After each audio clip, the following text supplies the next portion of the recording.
మనం రాజమౌళి గారి యొక్క బ్యాక్గ్రౌండ్ కూడా తీసుకున్నట్లయితే వాళ్ళది ఒక ఉమ్మడి ఫ్యామిలీ.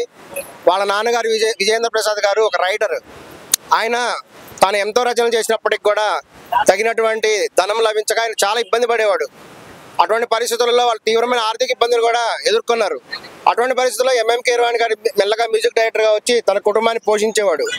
ఆ సమయంలో కూడా రాజమోహన్ గారిని గమనించినట్టయితే ఆయన అసలు చాలా వేస్ట్ పర్సన్గా ఉండేటువంటి వాడు. ఎందుకంటే ఆయనకి ఎటువంటి ఏమి రాదు. అటువంటి సందర్భంలో వాళ్ళ ఇంట్లో వాళ్ళు కూడా ఆయన మెల్లగా కూడా తీసుకెళ్లేసి రాఘవేంద్రరావు గారి దగ్గర జాయిన్ చేయించడం జరిగింది. మెల్లగా ఆయన అసిస్టెంట్ డైరెక్టర్గా చేరి శాంతినివాసం సీరియల్కి వచ్చి తద్వారా కూడా ఎన్టీఆర్ ఫ్యామిలీని అప్రోచ్ అయ్యి మెల్లగా కూడా అతను సినిమా రంగంలో డెవలప్ కూడా అవుతూ ఉండడం జరిగింది. ఆ సమయంలో కూడా అతను తన స్వలిక సంపర్కం ఉండేవాడు అతని మిత్రుడితోటి. వాళ్ళిద్దరి మధ్య బంధం కూడా కొనసాగుతూ ఉంది. ఇది గమనించినటువంటి వాళ్ళ ఇంట్లో వాళ్ళు కూడా దీన్ని తీవ్రంగా కూడా ఖండించారు.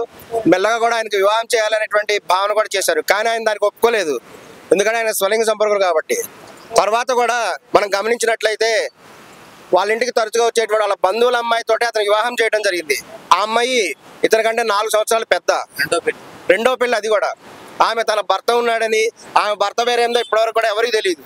ఎక్కడ కూడా భర్త వేరే. రాజమౌళి ఫస్ట్ పెళ్ళైంది, డ్రామా కంటే ముందు పెళ్ళి అవ్వలేదు ఆయనకి. ఆయన స్వలింగ సంపర్కుడు. పెళ్లి ఎలా అవుతుంది? ఆయనకు పెళ్లి ఇష్టం లేదు ఆయనకి. తను పెళ్లి చేసుకుని స్పష్టంగా చెప్పడం జరిగింది. అతని మిత్రుడే చాలా స్పష్టంగా చెప్పాడు, వాళ్ళిద్దరి మధ్య ఎంతో విడదీయని బంధం ఉంది. ఆర్యా 2లో లాగా ఫ్రెండ్షిప్ మా ఇద్దరి మధ్య క్లోజ్ గా ఉంది.